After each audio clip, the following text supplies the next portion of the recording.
डर एक एहसास में आपका स्वागत है। इस चैनल पर आपको सुनने को मिलती हैं डरावनी और सच्ची भूतिया कहानियाँ। अगर आपको ऐसी ही वीडियोस देखना पसंद है तो हमारे इस चैनल को सब्सक्राइब करना ना भूलें। तो अब बढ़ते हैं आज की कहानी की ओर।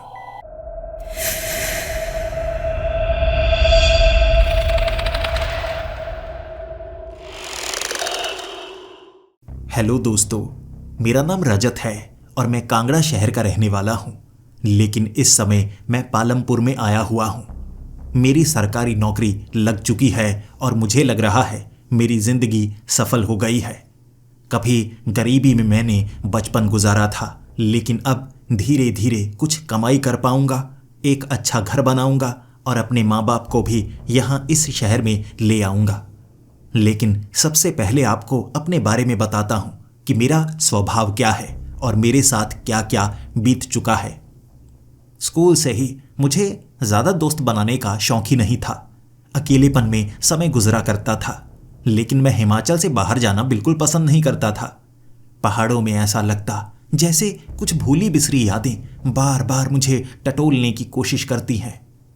घने पेड़ों के बीच बैठकर अकेलेपन में मुझे कई घंटों बिताना बहुत अच्छा लगा करता था। मेरे माँ बाप मुझे कहा करते थे कि तुम्हें अकेले रहना क्यों इतना ज़्यादा पसंद है। जब तुम स्कूल से आते हो तो किसी ऐसी जगह पर चले जाते हो जहाँ पर सिर्फ पेड़ ही लगे हों और वहाँ पेड़ों के नीचे तुम बैठे रहते हो, कई घंटे बिता देते हो। तुम्हारे दोस्त तो खेलने के लिए ग्राउंड भी जाते हैं, तुम खेलने के लिए ग्राउंड क्यों नहीं जाते। शुरू से ही मैं उन्हें कह दिया करता था कि मुझे अकेलापन पसंद है। लेकिन धीरे धीरे ये मेरी आदत बन जाएगी, मुझे नहीं पता था। उस समय किसी के साथ मन नहीं लगता था, तो धीरे धीरे अकेले रहना ही मुझे पसंद आने लगा। कॉलेज में भी जैसे ही क्लास खत्म होती मैं सीधा घर की तरफ निकल पड़ता। कॉलेज में कुछ लड़कियां थीं जो मुझे पसंद करती थी, लेकिन उनसे बात करने में मन नहीं लगता, इसीलिए मैं उनसे दूरी बनाकर रखता।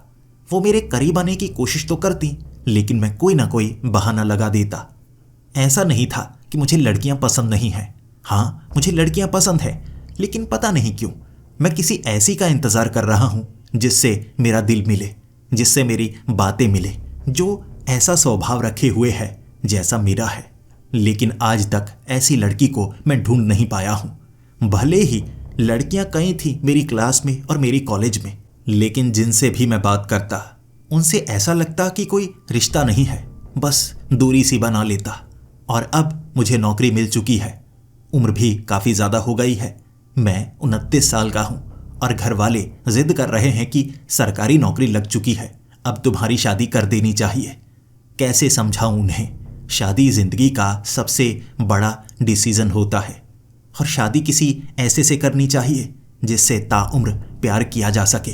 और अब तक मुझे कोई ऐसा नहीं मिला है और मैं एक बंधन में बंधना नहीं चाहता जहां प्यार ही ना हो। ढूंढने की कोशिश तो की है मैंने, लेकिन शायद मैं ढूंढ नहीं पाऊंगा और ऐसे ही अकेले रह जाऊंगा। 15 दिन इस काम पर। मुझे शाम को देर से छुट्टी होती क्योंकि मेरी ट्रेनिंग चल रही थी, तो 8 बजे जब मैं घर पहुंच जाता, बाहर निकलने का समय नहीं बचता। खाना भी मुझे अकेले को ही बनाना पड़ता और मैं मायूस सा होने लगा था। शाम के वक्त पेड़ों के बीच बैठकर पेड़ों को निहारना, कुदरत को निहारना, ये मेरी आदत बन गई थी और इस काम ने मुझे उस आदत से दूर कर दिया था। लेकिन अब मेरी ट्रेनिंग खत्म हो गई।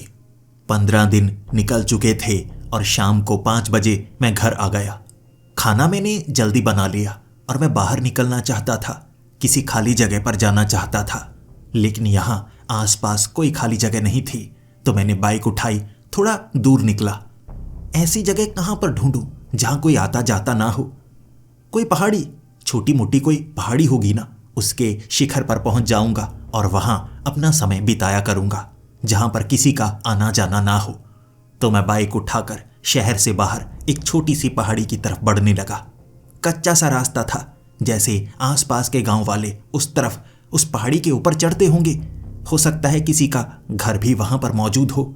अगर वहां पर कोई घर हुआ तो मैं वहां पर बिल्कुल नहीं रुकूंगा, लेकिन अगर आसपास कोई घर मौजूद ना हुआ, फिर मैं वहां हर रोज जाया करूंगा। जब मैं उस छोटी पहाड़ी के ऊपर की तरफ जा रहा, रास्ता एक जगह खत्म हो गया और उसके बाद कोई छोटी मोटी पगडंडी तक मौजूद नहीं थी। तो मुझे लगा ये अच्छी जगह है, यहाँ कोई आता जाता नहीं है। अब बाइक को इस तरफ लगाता हूँ और उस पहाड़ी के ऊपर चढ़कर जाता हूँ। चलते चलते पहाड़ी के शिखर पर पहुंच गया और मुझे इतना अच्छा लगा। वहां पर झाड़ियां थी, घास थी, गंदगी थी, लेकिन ये इस चीज की निशानी है कि यहां कोई भी आता नहीं तो मैं सफाई कर सकता हूं। लगभग 1 घंटा लगाकर मैंने 10 बाई 10 की जगह को पूरी तरह से साफ कर दिया। अब वहां पर चटाई बिछाकर बैठा भी जा सकता है और कुछ समय लेटा भी जा सकता है। तो वहां एक पत्थर को मैंने ऐसे टिकाया कि वहां पर मैं आसानी से बैठ सकता था। लेकिन आसपास कुछ ऐसी चीजें भी मुझे नजर आईं जो लग रहा था किसी इंसान ने ही फेंकी होंगी, जैसे कि कुछ चिप्स के पैकेट, लड़कियों के कपड़े वहां पर गिरे हुए। और मैं थोड़ा घबरा भी चुका था।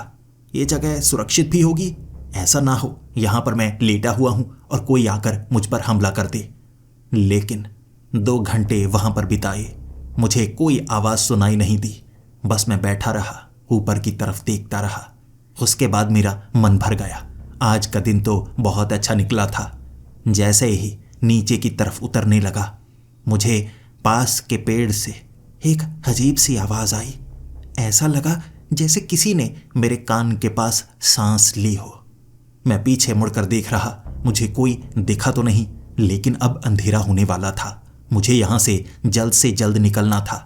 लेकिन 2-3 बार ऐसा एहसास हुआ कि कोई मेरे पीठ के पीछे है। हल्की हल्की गर्मी मुझे महसूस हो रही थी और कान में भी सांस की आवाज 2-3 बार आई। अंधेरा होने वाला था तो डर भी लगने लगा। तो मैं जल्दी से नीचे उतरा, बाइक उठाई और घर की तरफ निकल पड़ा। उसके बाद अगले दिन भी मैं 5:30 बजे उस पहाड़ी के ऊपर पहुंच चुका था। लेकिन कल की बातें मुझे बार बार याद आ रही। आज भी दिन की रोशनी में मुझे एहसास हुआ जैसे यहां पर कोई मौजूद हो। मुझे पत्तों के हिलने की आवाज आती, लेकिन वहां पर ना कोई पंछी ना कोई जानवर होता। बार बार मैं जब ध्यान लगा रहा था कुदरत की ओर, तो ये आवाजें मुझे परेशान करती जा रही थीं। इसीलिए 1 घंटा वहां पर बिताना मुश्किल हो गया और मैं वहां से निकला। आज कोई खास मजा नहीं आया, लेकिन मैं जगह भी बदलना नहीं चाहता था। इससे अच्छी जगह मुझे मिलेगी ही नहीं और इतनी मैं सफाई कर चुका हूं। वहां बैठकर ढेर सारी बातें की जा सकती हैं अगर मुझे कोई ऐसा मिल गया जिससे मैं बात कर पाऊं अच्छे तरीके से। तीसरे दिन मैंने अपने ऑफिस में कुछ लोगों से बात की। पहले मैं किसी से बात करना पसंद नहीं करता था, लेकिन आज किसी अलग टॉपिक पर मैं बात कर रहा तो वो भी सुन रहे। तो मैंने उन्हें कहा कि कुदरत जहां पर सबसे अच्छी लग रही हो, यानी कि ऐसी जगह जहां पर इंसान मौजूद नहीं, मुझे वहां जाना सबसे ज्यादा पसंद है। मुझे किसी और से बात करना बिल्कुल अच्छा नहीं लगता, लेकिन फिर भी ऐसा लगता रहता है किसी से दिल की बात करूं, लेकिन फिर किसी से बात करके मजा भी नहीं आता। लगता है मुझ में कोई गड़बड़ है। लेकिन उस जगह जब मैं गया, मुझे लगा वहां कोई ना कोई मौजूद है, लेकिन नजर नहीं आ रहा था। मेरा साथी जो बिल्कुल मेरे साथ वाली सीट पर बैठता था, उसने कहा, वो पीछे वाली छोटी पहाड़ी तो नहीं? मैंने कहा, हाँ। क्या तुम्हें पता है वहां जाने का कोई रास्ता? तो मुझे नजर नहीं आया। मैं चलकर बड़ी मुश्किल से उसके ऊपर तक पहुंच पाया। उसने कहा, भाई उस तरफ मत जाया कर, तुझे नहीं पता, छोटी पहाड़ी की डायन। ये लाइन यहाँ पर बहुत ज़्यादा मशहूर है क्योंकि उसके ऊपर लोगों को डायन नज़र आती है। भाई नुकसान पहुंचाने की कोशिश करती है। देख, उस पहाड़ी पर दोबारा मत जाना। वो डायन अगर तुम्हें नुकसान पहुंचाएगी फिर क्या करोगे? मैंने कहा, मैं 2 बार वहां पर जाकर आया, लेकिन ऐसा तो कुछ नहीं हुआ। उसने कहा, अगर भविष्य में हो गया तो क्या करोगे? मैं घर आ चुका था और घर आकर भी दिमाग में वही ख्याल आए जा रहे थे कि क्या सच में वहां पर कोई छोटी पहाड़ी की डायन है? डायन रह सकती है वहां, या बस ये भ्रम है और लोग डरकर भाग जाते हैं? मेरे साथी ने मुझे बताया तो है, लेकिन कोई एक्सपीरियंस के बारे में नहीं बताया।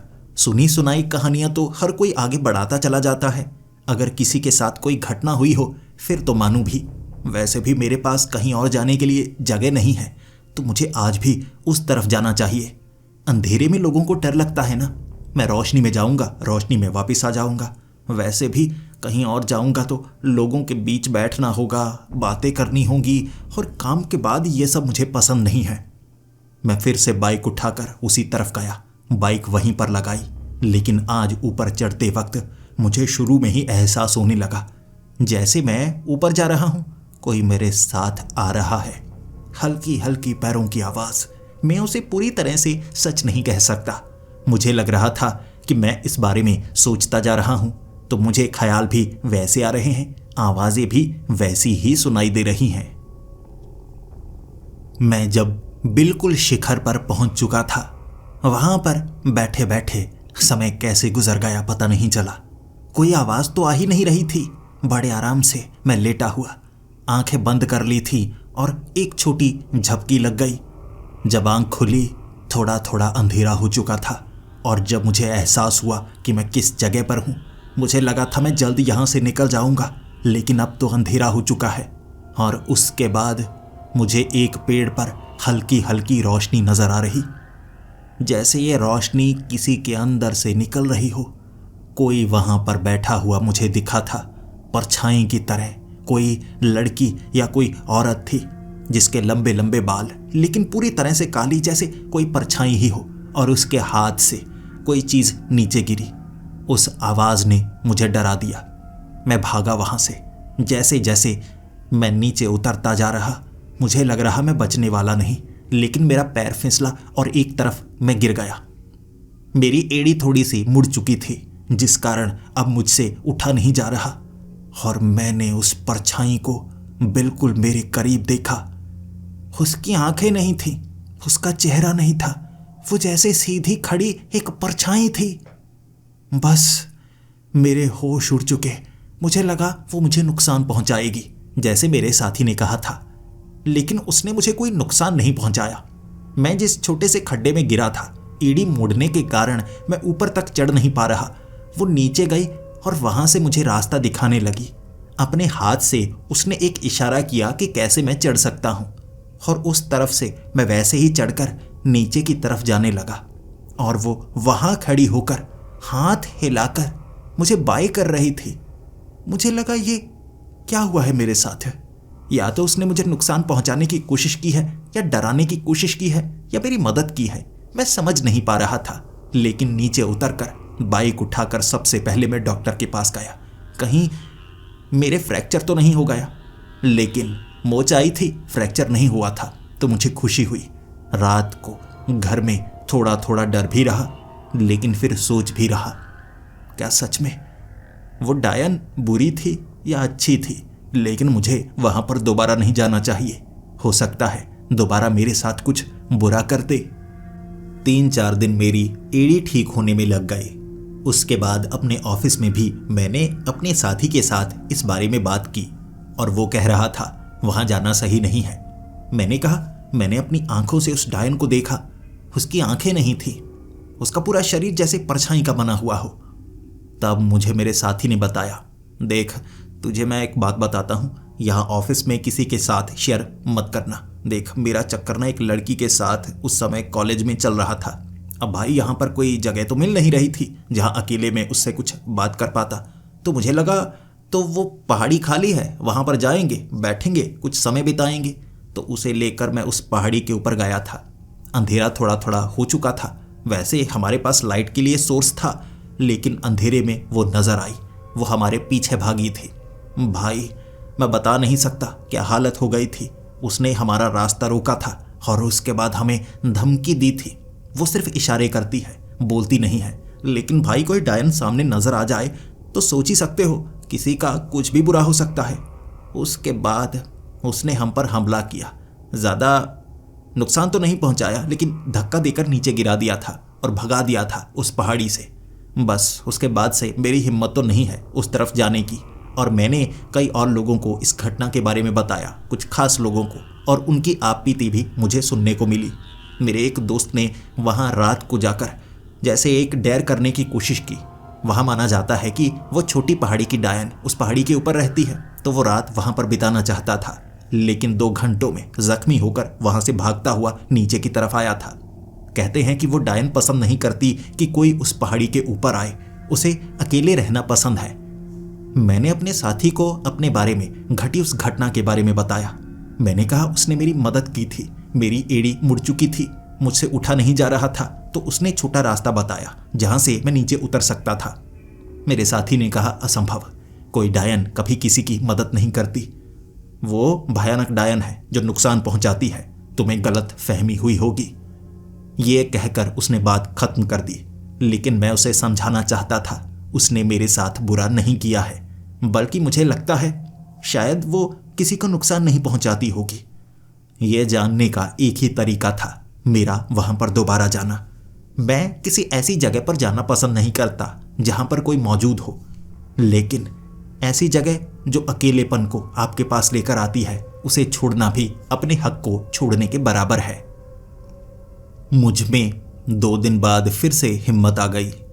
मैं वहां पर दोबारा जाना चाहता था, तो मैं शाम के 6 बजे उस तरफ निकला। एक बार उसका दोबारा से एहसास करना चाहता था। उसने कोई चीज नीचे की तरफ गिराई थी। जब मैं दोबारा उस पहाड़ी के ऊपर चला गया, अभी रोशनी थी, लेकिन आसपास चलने की आवाजें आती रही। उसके बाद मैं उस चीज को देखना चाहता था जो उसने नीचे गिराई थी। मुझे डराने के लिए गिराई थी, मेरे लिए कोई संदेश था। जैसा कि कहा जाता है वो बोलती कुछ नहीं, सिर्फ करती है। मेरे साथ भी उसने कुछ ऐसा नहीं किया जो नुकसानदायक हो, लेकिन वो चीज देखकर मैं भी समझूंगा संदेश तो नहीं। जैसे ही मैं उस जगह जाकर उस चीज को देखने लगा, ये एक पुरानी चिट्ठी के बराबर था। कागज पर लिखे हुए कुछ शब्द जैसे किसी ने संभाल कर रखे हों और उसने इसे नीचे फेंका था। तो मैं ध्यान से उसे पढ़ने लगा और इससे शायद उस डायन की जानकारी मुझे मिलने वाली थी। ये जो चिट्ठी थी, ये किसी अनामिका नाम की लड़की की थी, और ये अब की चिट्ठी नहीं थी, लगभग 60 साल पहले की चिट्ठी। 60 साल पहले उस लड़की के साथ क्या क्या हुआ इस चिट्ठी में था, लेकिन सिर्फ शुरुआती हिस्से। फिर मैंने वहां पर बैठे बैठे सामने महसूस किया उस पेड़ पर कोई ना कोई मौजूद है। डाली हिल रही थी। उसके बाद क्या, मेरी सांस रुकने लगी, और वैसे भी शाम का वक्त हो गया था, अंधेरा होने ही वाला था। मुझे लगा मुझे यहां से जल्द निकलना चाहिए। उसके बाद क्या, जब मैं नीचे उतर रहा, एड़ी में अब भी थोड़ा थोड़ा दर्द था। मैं धीरे धीरे उतर रहा, और जैसे जैसे अंधेरा बढ़ता जा रहा था, वहां मुझे वो औरत नजर आई। वो काले रंग की औरत, परछाई जैसी, लेकिन उसने मुझे नुकसान नहीं पहुंचाया। फिर से जब मैं उस पहाड़ी से नीचे उतर रहा, उसने बाएं का इशारा किया, जैसे वो खुद मुझे यहां से अलविदा कर रही हो, लेकिन मुझे उसने कोई नुकसान नहीं पहुंचाया।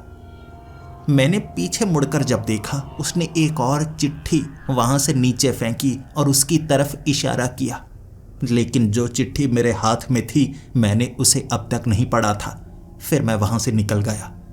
वो कागज के टुकड़े को घर लेकर आया, और शायद मुझे उसे पढ़ना चाहिए, क्योंकि ऐसी कहानियां मैंने सुनी हैं। कुछ प्रेत आत्माएं भटक रही होती हैं, वो अपनी आत्मा को शांति दिलवाना चाहती हैं। हो सकता है उसके साथ कुछ बुरा हुआ हो, और वो मुझे बताना चाहती है कि उसके साथ क्या हुआ है, और उसकी आत्मा को शांति तब मिलेगी जब उसे न्याय मिलेगा। शायद उसे न्याय दिलवाना होगा। मुझे तो यही लगा था, इसी कारण मैंने उस चिट्ठी को पढ़ना शुरू कर दिया था। मैं उस चिट्ठी को पढ़ने लगा, और उस लड़की ने ये चिट्ठी अपने पिता को भेजी थी। वो लड़की यहीं की रहने वाली थी, हिमाचल की, और उसके पिता काम करने के लिए विदेश में गए हुए थे, और वो यहाँ आ नहीं पा रहे थे किसी कारणवश। और वो लड़की अपने चाचा जी के साथ रहती थी, लेकिन उसके चाचा जी उसे काफ़ी ज़्यादा परेशान किया करते। चाचा जी के बेटे बेटियां वो काम नहीं करते थे, लेकिन वो लड़की घर का सारा काम करती। लेकिन उसके चाचा जी उसे और ज़्यादा परेशान करना चाहते थे, ताकि वो कहीं ना कहीं फंस जाए और जो उसके पिता विदेश से रुपए भेज रहे हैं वो उनके काम आए। अनामिका को कोई भी लड़का पसंद नहीं आ रहा था, लेकिन उसके चाचा जी अनामिका की शादी करवाना चाहते थे, वो भी जल्द से जल्द। लेकिन अनामिका जो चाहती थी कि उसके सपनों का राजकुमार उसे मिल जाए, क्योंकि उसे भी भीड़ पसंद नहीं थी। वो कुदरत के पास जाकर अकेले बहुत लंबे समय तक बैठी रहती थी, बातें करती रहती थी और खुद से बातें करना उसे सबसे ज़्यादा पसंद था। लेकिन जब कुछ लोग उसके आसपास हों, वो खुल के अपने आप को किसी के सामने दर्शा नहीं पाती थी।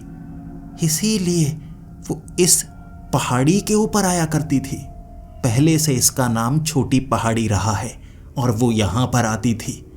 और उस लड़की को यहाँ आना पसंद था, लेकिन उसके चाचा को ये पसंद नहीं था। बस ये चिट्ठी में इतना ही लिखा था और वो लड़की ये पहली बार अपने पिता को बताना चाहती थी। ये चिट्ठी उसने भेजने की कोशिश की होगी, लेकिन किसी कारणवश ये चिट्ठी यहीं पर रह गई। और वो डायर मुझे ये चिट्ठी देखकर क्या बताना चाहती थी? शायद मुझे वहां दोबारा जाना चाहिए। आखिर अनामिका के साथ आगे क्या हुआ, और क्या ये डायन ही अनामिका है या कोई और लड़की अनामिका थी? ये चिट्ठी में तो इतना ही पता चला, लेकिन उसने एक और कागज का टुकड़ा फिर से फेंका था। मुझे वो जाकर उठाना चाहिए।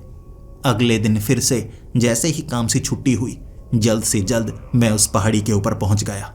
फिर से मुझे एहसास हो रहा था जैसे कोई ना कोई वहां पर मौजूद हो, लेकिन अंधेरे में अब यहां पर रुकना नहीं चाहता था।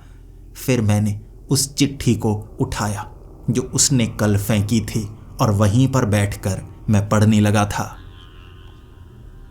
अनामिका जब इस पहाड़ी पर आई, उसे एहसास हो रहा था जैसे यहां पर कोई मौजूद हो, लेकिन ये सिर्फ एक हल्का सा एहसास था। उस रात लगभग 10 बजे तक अंधेरे में भी रोती रोती वो यहीं पर बैठी रही थी और अंधेरे में उसने एक काले रंग की परछाई देखी थी। ऐसा लग रहा था ये एक परछाई है जिसका एक आकार बना हुआ है और बिल्कुल इंसान की तरह। इस चिट्ठी में बस इतना लिखा था। मैं घबरा सा गया। शायद ये 60 साल पहले भी यहाँ पर मौजूद होगी ये डायन, और उस लड़की को भी ये डायन नजर आई थी। अब मैं समझ गया ये काफ़ी ज़्यादा पुरानी है। तो ये चिट्ठी से क्या ये मुझे ये बताना चाहती है कि अनामिका नाम की लड़की को भी ये डायन नजर आई थी? यह सवाल मेरे मन में घूमे जा रहा। भले ही दिन की रोशनी में मैं यहाँ से निकलना चाहता था, लेकिन मुझे आगे की कहानी भी जाननी थी। आगे अनामिका के साथ क्या हुआ? कुछ बुरा तो नहीं हुआ? इस सवाल का जवाब जानने के लिए मुझे यहाँ पर अंधेरे तक रुकना पड़ा, और मैं रुका। अंधेरे में मुझे वो परछाई जैसी डायन नजर आई। उस डायन को देखने के बाद सांस रुकने लगी थी, लेकिन उसने अंधेरे में भी मुझे नुकसान नहीं पहुंचाया। उसके अंदर से हल्की हल्की रोशनी निकल रही थी, जैसे वो तो काली थी, लेकिन उसकी सतह से हल्की हल्की रोशनी निकल रही, जिससे उसके आकार का पता चल रहा। और उसके हाथ में फिर से जैसे एक चिट्ठी थी, और उसने उस चिट्ठी को फिर से नीचे फेंका। फिर वो पीछे खड़ी हो गई और इशारा करके मुझे वो चिट्ठी उठाने के लिए कह रही। इससे पहले किसी के साथ तो ऐसा हुआ नहीं। किसी कहानी में मैंने ये तो सुना नहीं कि यह डायन किसी की मदद करती है या चिट्ठियां वगैरह देती है। तो मुझे ये चिट्ठियां क्यों दे रही है? कहीं मैं इसका कोई शिकार तो नहीं? मन में ख्याल कई आ रहे थे, लेकिन एक कागज के टुकड़े को उठाने से कुछ ज्यादा बुरा नहीं हो सकता। यही सोचते हुए मैंने उस चिट्ठी को उठाया और उसके बाद उसे लेकर वहां से निकल गया। एक बार के लिए पीछे मुड़कर देखा था और उसके पास एक और चिट्ठी थी जो उसने अपने पैर में गिराई और मुझे बाएं का इशारा किया। मैं समझ चुका था कल के लिए भी उसके पास एक चिट्ठी है, यानी आगे की कहानी भी कल यहां पर आकर मैं जान सकता हूं।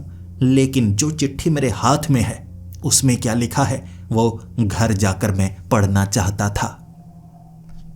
घर आकर मैं उस चिट्ठी को पढ़ रहा था और उसमें अनामिका ने लिखा था कि मैं उस पहाड़ी पर उस परछाई जैसी चीज से काफी ज्यादा डरती हूं। मुझे नहीं पता वो क्या है, लेकिन इंसान जैसा ही लगता है। फिर उसने बताया कि वो परछाई की तरह है, लेकिन एक मर्द जैसा आकार है उसका। ये बात ने मुझे डराया। तो वो सिर्फ डायन नहीं है, मर्द जैसा आकार भी बना सकती है, या उस पहाड़ी पर कुछ ऐसा है जो अलग अलग लोगों को अलग अलग चीज दिखाता होगा। मैं अभी ये सब नहीं सोच सकता, अभी तो इस कहानी को पढ़ना होगा कि फिर अनामिका के साथ आगे आगे क्या हुआ। अनामिका ने बताया कि वो कुछ दिनों तक उस पहाड़ी के ऊपर नहीं आई जब से उसने उस परछाई को देखा था, लेकिन घर से बाहर निकलने का उसके पास कभी कभी कुछ ही मौका होता तो वो फिर से इस पहाड़ी पर आना चाहती थी।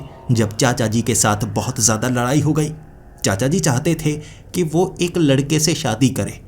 वो लड़का जो शराबी था, जो अपने घर में कभी टिकता ही नहीं था और लड़कियों के पीछे पड़ा रहता था, अपने गांव में बहुत ज़्यादा बदनाम था। इसीलिए चाचा जी अनामिका की शादी उस लड़के से करना चाहते थे जो अनामिका से 15 साल बड़ा भी था। अनामिका उसके साथ शादी नहीं करना चाहती थी और रात को गुस्से में घर से निकली थी इस पहाड़ी की तरफ कि जो भी है परछाई वो चाचा जी से ज़्यादा बुरा तो नहीं होगा, मार डाले इस पहाड़ी पर। वो मरना चाहती थी, लेकिन जब इस पहाड़ी पर वो आई, उसे वो काली परछाई वाला आदमी नजर आया और उस काली परछाई वाले आदमी ने अनामिका से बात करनी शुरू की। क्या हुआ? तुम्हें किसी तरह की कोई परेशानी है? अनामिका डर गई कि एक प्रेत उससे बात कर रहा है, लेकिन फिर उस प्रेत ने कहा कि मैं बाकियों को भले ही नुकसान पहुंचाऊं, लेकिन तुम्हें नुकसान नहीं पहुंचाऊंगा। अनामिका जो उस पहाड़ी से कूदकर मरना चाहती थी, उस प्रेत ने उसे रोका कि मैं तुम्हारी मदद कर सकता हूं, लेकिन मुझ पर भरोसा करो, सही समय का इंतजार करो। तुम्हें वापस घर जाना होगा, तुम्हारी शादी उस लड़के से नहीं होगी, मेरा यकीन करो। अनामिका ने उस प्रेत पर यकीन किया था और वो वापस आ गई थी।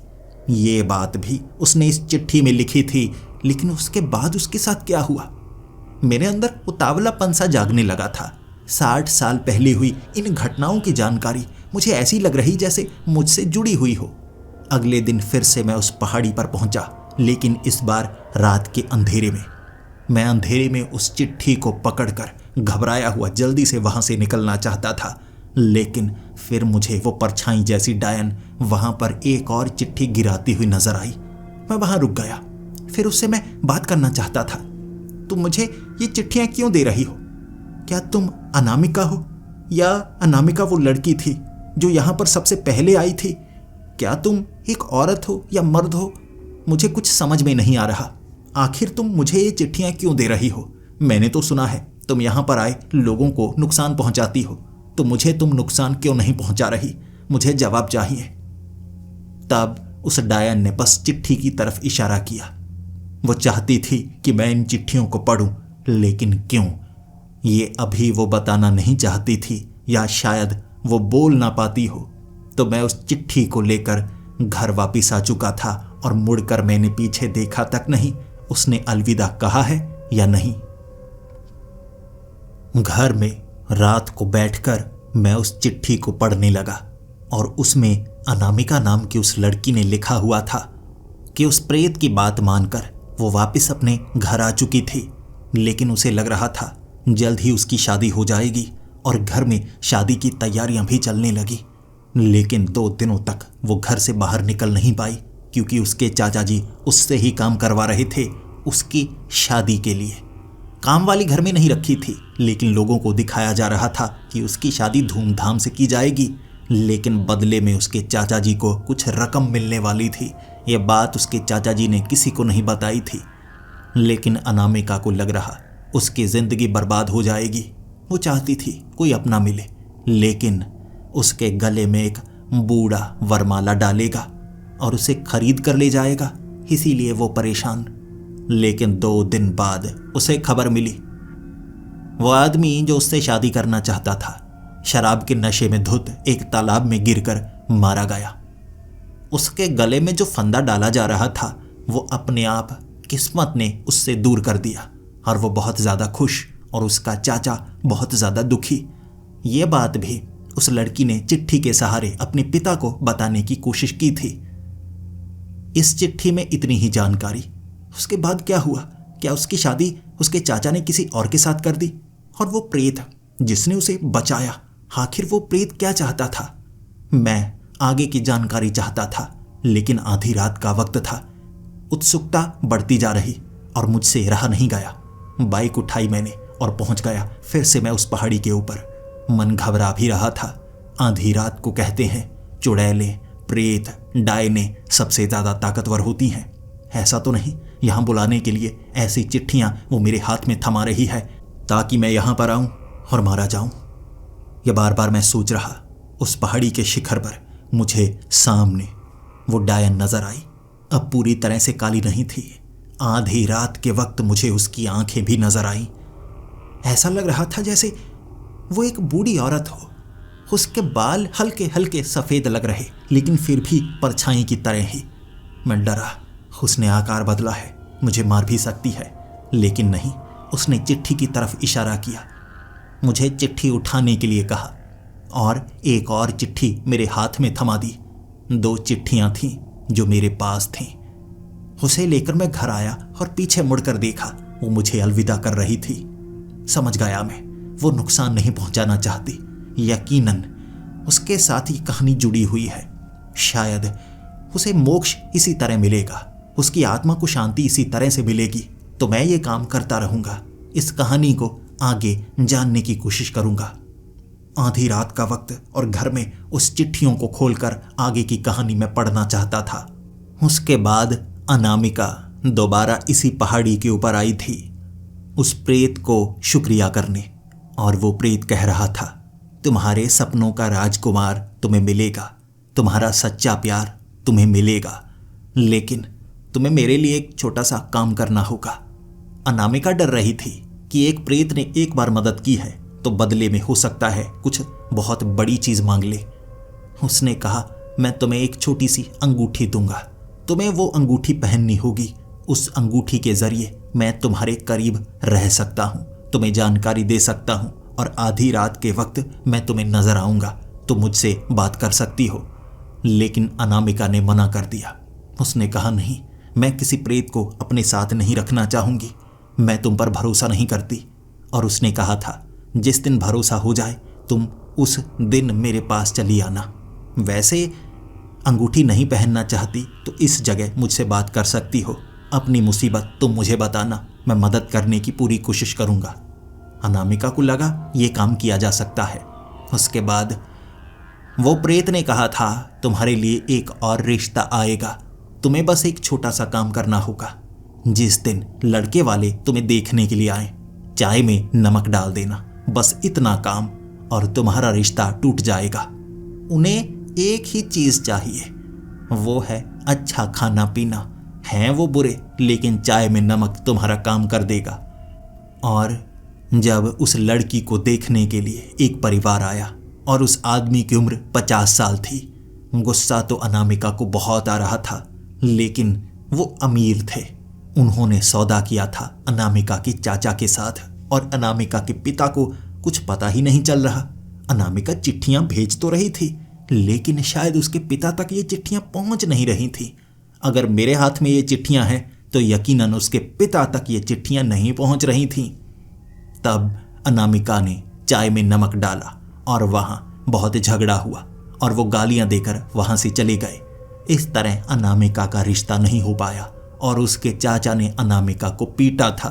अनामिका रोती रोती रात को फिर से इस पहाड़ी के ऊपर प्रेत को सब कुछ बताया, और उस प्रेत ने कहा था, तुम्हारी किस्मत में जो है तुम्हें वही मिलेगा, लेकिन तुम्हें छोटे मोटे काम करने होंगे, तुम्हें हिम्मत करनी होगी। अगर तुम हिम्मत नहीं करोगी तुम्हें तुम्हारा सच्चा प्यार नहीं मिलेगा। सच में यह कहानी सुनने के बाद उत्सुकता जागती जा रही थी, और वैसे भी मुझे उस पहाड़ी के ऊपर जाकर अच्छा लगा करता था। तो फिर से उस पहाड़ी के ऊपर मैं गया और वो चिट्ठी को लेकर आया। वो डायन मुझे नुकसान नहीं पहुंचाती थी, एक तरफ बैठी मुझे देखती रहती, और मुझे एहसास हो जाता कि कब वो वहां पर आ चुकी है। मैं उन चिट्ठियों से आगे की कहानी को जानता जा रहा था। अनामिका, वो लड़की जिसके चाचा इतने बुरे थे कि उसे किसी न किसी तरह कहीं न कहीं फंसा देना चाहते थे। लेकिन अनामिका हर बार अपनी चालाकी से बच जाती, या कहें अपनी चालाकी से नहीं, उस प्रेत की चालाकी से। वो उसे पहले से बता दिया करता था कि आगे उसके साथ क्या होने वाला है, इसीलिए वो पहले ही जानती और तरीका बना लेती बचने के लिए। लेकिन उसके चाचा समझदार थे, वो जानने लगे थे कि अनामिका के पास कुछ ना कुछ ऐसा है जिस कारण वो बचती जा रही है, तरकीब अपनाती जा रही है, और वो ज़बरदस्ती उसकी शादी करवाना चाहते थे। या वो उसकी शादी करवाते या उसे मौत के घाट उतार देते। और एक दिन अनामिका को लेकर वो एक नया खेत दिखाने के लिए गए। अनामिका को लग रहा कि उसके चाचा जी उसकी बात तो सुना ही नहीं करते थे, तो एक खेत उन्हें क्यों दिखाना चाहते थे।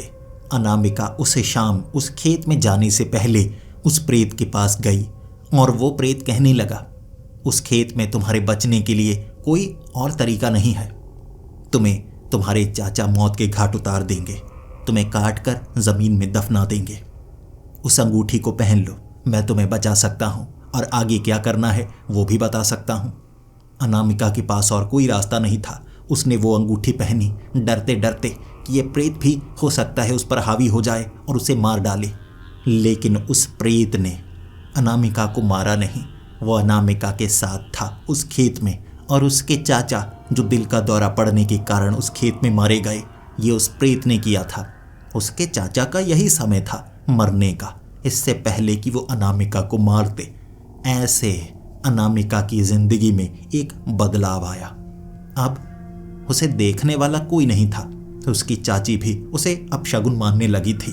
इस तरह अनामिका को घर से निकाल दिया गया।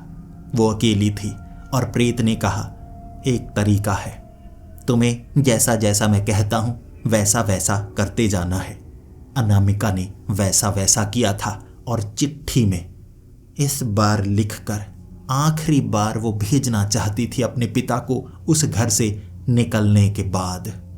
और बस वो डायन ने मुझे यहीं तक चिट्ठियां दिखाई थीं। उसके बाद अनामिका के साथ क्या हुआ, वो प्रेत ने उसके साथ कुछ बुरा किया या वो बच गई, आगे क्या हुआ, उसकी जानकारी वो डायन ने चिट्ठियों के जरिए नहीं दी थी, बल्कि वो डायन मुझे इशारा करके उस पेड़ के नीचे कुछ दिखा रही। क्या दिखाना चाहती थी, मेरे मन में यह सवाल था। मैं डर रहा था, लेकिन इतने समय उसने कोई नुकसान नहीं पहुंचाया है, तो एक बार देख लेता हूं। मिट्टी के नीचे हो सकता है चिट्ठियां दबी हों। मैं मिट्टी खोदता गया और मिट्टी में मुझे एक अंगूठी मिली, अजीब सी रंग बिरंगी धातु की वो अंगूठी। वैसी ही अंगूठी लग रही थी जैसी अंगूठी अनामिका ने पहनी थी और वो प्रेत उसके साथ आया था। तब उस डायन ने इशारा किया था अंगूठी को पहनने के लिए, लेकिन मैंने उस अंगूठी को वहीं पर रख दिया, मिट्टी उसके ऊपर डाल दी और मैंने कहा, नहीं, मैं इस अंगूठी को नहीं पहनूंगा। उन चिट्ठियों में मुझे आगे का पता ही नहीं क्या हुआ। हो सकता है अनामिका ने उसके बाद चिट्ठी लिखी ही नहीं, उसके साथ कुछ बुरा हो गया, या हो सकता है उसके साथ कुछ अच्छा हो गया, लेकिन मैं इस अंगूठी को नहीं पहनूंगा। मैं तुम पर भरोसा नहीं करता।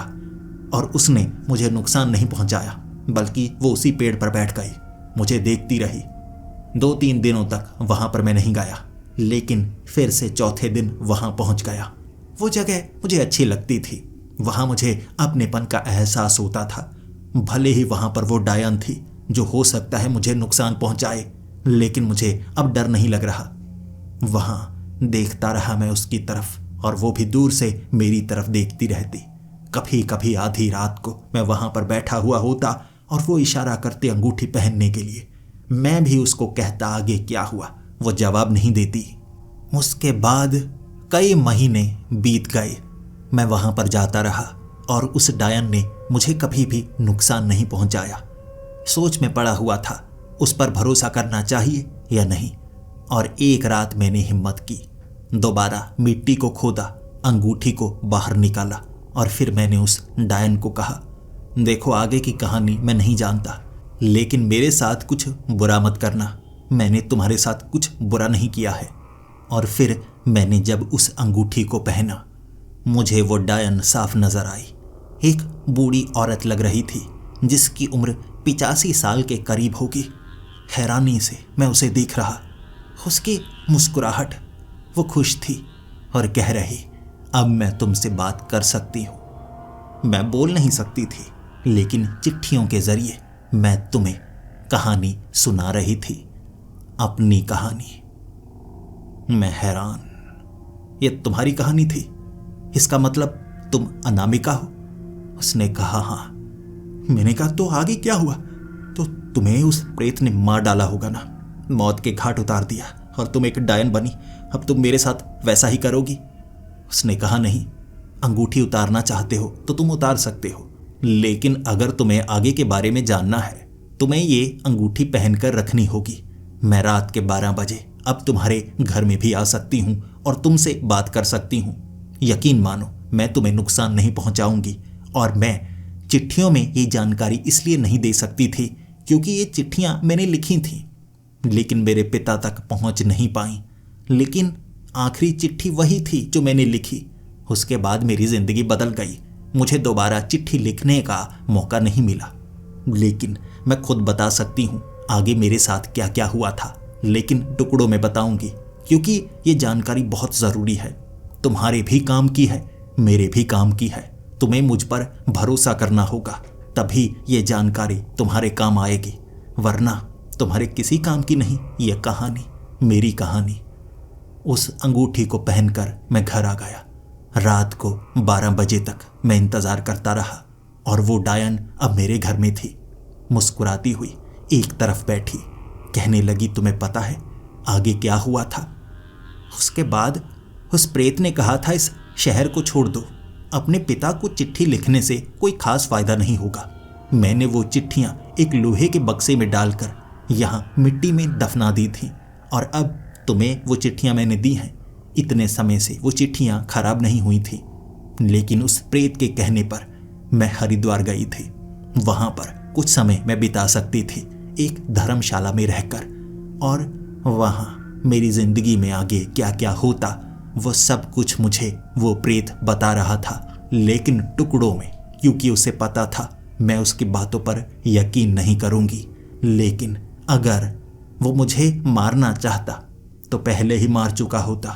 अब भी आगे कुछ अच्छा होगा, मुझे बस थोड़ी सी ही उम्मीद थी। मैंने तब उस डायन से पूछा, तो फिर आगे तुमने हरिद्वार में क्या किया? और उस डायन ने मुझे आगे की कहानी सुनाई।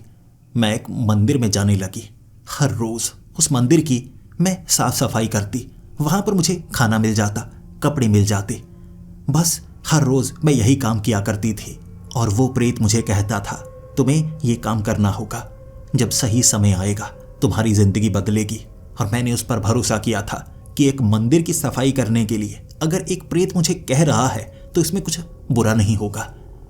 इसके 6 महीने बाद जब मैं गर्भगृह की सफाई कर रही थी, तब एक लड़का पीछे से आया जिसका पांव फिसला और वो मेरे ऊपर गिर गया। मंदिर में एक लड़की के ऊपर कोई लड़का गिरा है तो यहाँ कई लोग कहने लगे थे कि ये लड़की को छेड़ रहा है, लेकिन उसका पैर जैसे लकड़ी में फंसा था वो दरवाजे के पास। मैंने देख लिया था वो मुझ पर जानबूझकर नहीं गिरा था, बल्कि गलती के कारण गिरा था। फिर वो लड़का माफ़ी मांग रहा, लेकिन लोग उसे पीटना चाहते थे। मैंने भी कहा इसकी गलती नहीं थी, तो वो कहने लगे ये लड़की नीच है, ऐसी लड़की जिसके ऊपर कोई लड़का गिरा हो और वो उसका साथ दे रही है, ये लड़की भी वैसी ही है, इसे मंदिर में घुसना नहीं चाहिए।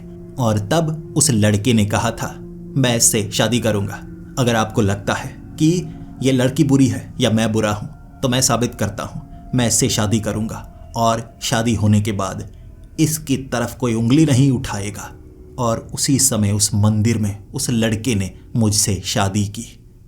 फिर वो प्रेत उस रात 12 बजे मुझे कह रहा कि जब तुम उस लड़के को छुओगी उसके बाद मैं गायब हो जाऊंगा। मैंने उस डायन को पूछा, तू सच में वो गायब हो गया? और उस डायन ने मुस्कुराते हुए कहा, इसका जवाब मैं अभी नहीं दूंगी, मैं कल दूंगी। कल तुम्हारे लिए एक खास दिन है, बहुत खास दिन। मान लो कि मैं अपनी कहानी का अंत भी तुम्हें बताऊंगी और तुम्हारी कहानी कैसे आगे बढ़ रही है वो भी बताऊंगी। कल का इंतजार करोगे ना? ये कहकर वो चली गई और मैं अंगूठी को देखता रहा। अरे जवाब तो दो, अरे मैं जानना चाहता हूं आगे क्या हुआ। तुम्हारी जिंदगी बदली, वो लड़का बुरा तो नहीं था, बताओ तो सही। वो प्रेत का क्या हुआ? वो प्रेत कौन था? डायन ने, अनामिका ने कोई जवाब नहीं दिया। और अगले दिन मैं पूरा दिन अपने ऑफिस में बैठा रहा, सोचता रहा। मुझे जवाब चाहिए था, लेकिन उस अंगूठी से कोई खास फायदा होने वाला नहीं था। अब तो उस डायन से डर नहीं लग रहा, मुझे लग रहा उसकी मजबूरी थी। शायद तभी उसकी आत्मा भटक रही है। और अब आगे क्या होगा? मैं इंतजार करता रहा। रात हो ही नहीं रही थी, वक्त बीत ही नहीं रहा था। एक एक मिनट घंटों के समान लग रहा। आखिर वो क्यों कह रही है कि उसकी कहानी मेरी कहानी से जुड़ी है? क्यों? कैसे? क्या मेरी रिश्तेदारी उसके साथ है या कुछ और? लेकिन रात हुई, समय तो आगे बढ़ता रहता है। हमें कभी कभी उसकी रफ्तार कम नजर आती है, कभी कभी उसकी रफ्तार तेज नजर आती है, लेकिन समय आगे बढ़ता ही रहता है। और रात को 12 बजे जब वो डायन वहां मुझे नजर आई, एक टेबल पर बैठकर वो कहने लगी, तुम्हें पता है कल का दिन मैं तुम्हें नजर आऊंगी, उसके बाद कभी नजर नहीं आऊंगी। मैंने कहा क्यों? तुम कहीं पर चली जाओगी? कहीं कल मेरे साथ कुछ बुरा तो नहीं करोगी? उसने कहा नहीं, कल तुम्हारी कहानी का सच और मेरी कहानी का सच पूरा पता चल जाएगा, जो आज तुम्हें मैं बताने वाली हूं।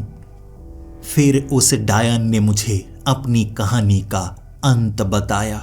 वो प्रेत कौन था, वो डायन कैसे बनी, वो लड़का जो मंदिर में उसके ऊपर गिरा था वो कौन था।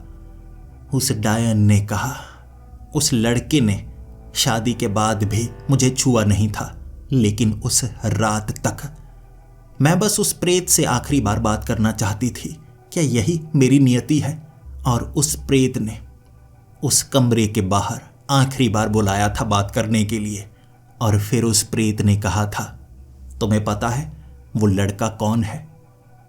वो तुम्हारी नियति है।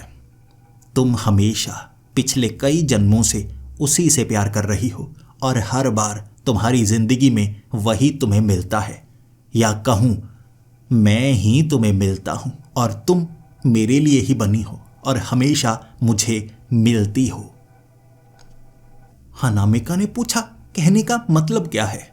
तब उस प्रेत ने कहा, पिछले जन्म में भी हम दोनों एक हुए थे और मेरी मदद भी एक डायन ने की थी, जो तुम्हारी रूह का आधा हिस्सा था। जब हम दोनों मिलते हैं उससे पहले जो आधी रूह का हिस्सा बदल बदल कर कभी मेरी रूह कभी तुम्हारी रूह आता है, हमारी जोड़ी बनाने के लिए। और मैं तुम्हारी मदद इसीलिए कर रहा था ताकि फिर से हमारी जोड़ी बने। वो लड़का मेरी रूह का आधा हिस्सा है, वो तुम्हारा सच्चा प्यार है। तुम्हें भविष्य में जो खुशी मिलेगी तुमने सोचा ना होगा, वो तुम्हारा सच्चा प्यार। और जब तुम उसे छुओगी तुम्हें खुद ब खुद वो भावनाएं महसूस होना शुरू हो जाएंगी। और मैं तुम्हें दोबारा नजर नहीं आऊंगा, क्योंकि बस मेरा इतना ही काम था। पिछले जन्म के बाद मैं इस प्रेत योनि में ये छोटा काम करने के लिए ही आया था, और फिर मैं उस लड़के में समा जाऊंगा, उसकी रूह पूरी हो जाएगी और तुम्हारे अंदर भी वो भावनाएं होंगी जैसे ये जन्मों जन्मों का प्यार है। और याद रखना, अगली बारी तुम्हारी है। तुम मेरे साथ या कहूँ उस लड़के के साथ पूरी जिंदगी बिताओगी बुढ़ापे तक, और उसके बाद तुम्हें प्रेत योनि मिलेगी, एक प्रेतनी, एक डायन या कहीं चुड़ैल के रूप में। तुम भी ऐसे ही मेरे अगले जन्म में मुझे रास्ता दिखाओगी ताकि मुझे भी तुम मिलो, तुम्हारी रूह का वो हिस्सा जो जन्म ले चुका होगा। और फिर अनामिका ने अंगूठी पहने हुए ही उस कमरे में आकर उस लड़के को जब छुआ, वो अंगूठी अपने आप राख बन गई। और उस लड़के की भावनाएं और अनामिका की भावनाएं जुड़ी। महसूस हुआ उन्हें जैसे ये सच्चा प्यार था जो हमेशा से उन्हें चाहिए था। और ये कहानी उस डायन ने मुझे सुनाई और मैं हैरान था। कहना क्या चाहती हो तुम? इसका मतलब? मैंने अनामिका को कहा, इसका क्या मतलब? तुम मेरी मदद इसलिए कर रही हो क्योंकि तुम्हारी रूह का जो आधा हिस्सा है वो जन्म ले चुका है, वो मेरा सच्चा प्यार है। उसने कहा, ये कहानी तुम्हें सुनाना बहुत ज़रूरी था ताकि तुम उसे ढूंढो, और जब तुम उसे छूओगे तुम समझ जाओगे, और उसके बाद मैं तुम्हें कभी नज़र नहीं आऊँगी क्योंकि मैं उसमें समा जाऊँगी अपने हिस्से में। और याद रखना, अगली बारी तुम्हारी है, अगले जन्म में ये प्यार पूरा तुम्हें करना है। मेरा दिमाग घूमने लगा था, लेकिन उस डायन ने कहा, इस अंगूठी को पहने रखना। कल जब इसी छोटी पहाड़ी पर दोबारा तुम आओगे तुम्हें एक लड़की नजर आएगी, वही है तुम्हारा प्यार, मेरा आधा हिस्सा। मैं तुम्हारे उसे छूते ही उसमें समा जाऊंगी और तुम दोनों को अपने प्यार का आभास जरूर होगा, लेकिन वो यादें नहीं मिलेंगी जो पिछले जन्म में रह जाती हैं। बस अपनी भावनाओं में बह जाना, तुम्हें खुद पता चलेगा तुम उससे प्यार करते हो, और उसे भी महसूस होगा कि तुम इकलौते हो जो उसके लिए बने हो। उसके बाद वो डायन मुझे नजर नहीं आई, लेकिन अगले दिन सच में ऑफिस से जल्दी छुट्टी मिल गई। घर में भी मन नहीं लग रहा। अंगूठी को बार बार मैं देखे जा रहा था और सोचे जा रहा था, उस पहाड़ी पर सच में मुझे मेरा प्यार मिलेगा या ये कोई षड्यंत्र तो नहीं। लेकिन मैं बाइक लेकर उसी पहाड़ी के पास गया था। बाइक उस तरफ लगाई, मैं आगे बढ़ने ही वाला था।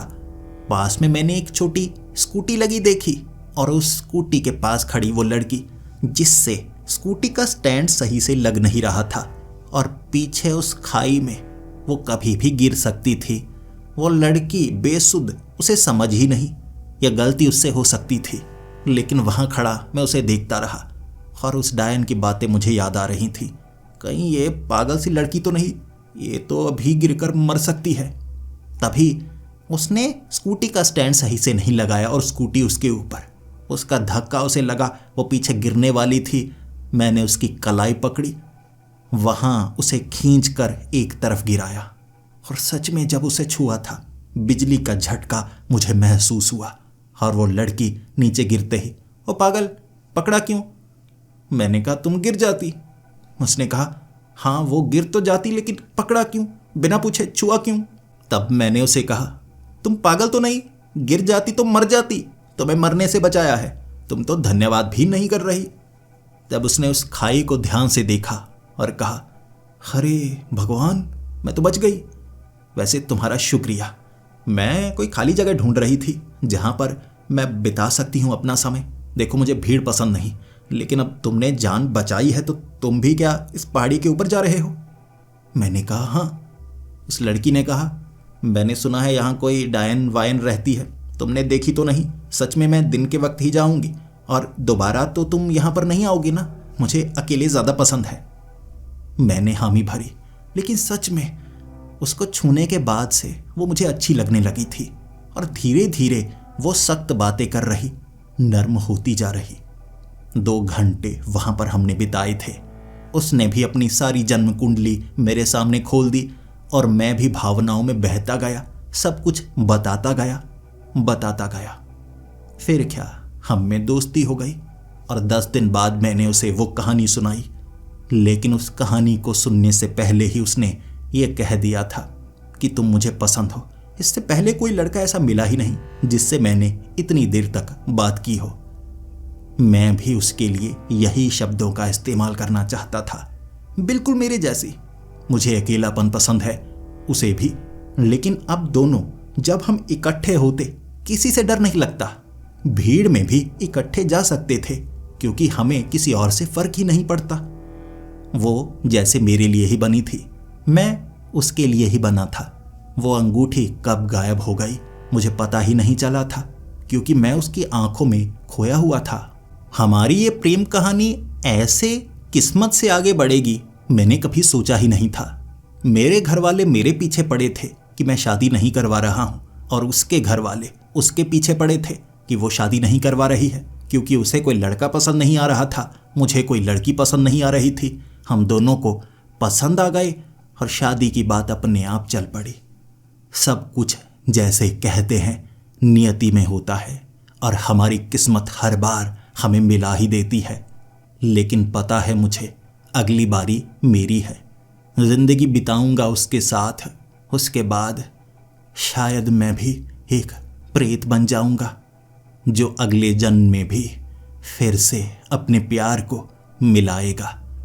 मैं नहीं जानता मेरी इस कहानी पर कोई यकीन करेगा या नहीं, लेकिन जो मेरे साथ हुआ है वो मेरी किस्मत है। शायद कुछ अच्छे कर्म किए होंगे इतिहास में जो हमें ये सच्चा प्यार हर जन्म में मिलता रहता है। आप इस पर क्या कहना चाहोगे कमेंट्स में ज़रूर बताना।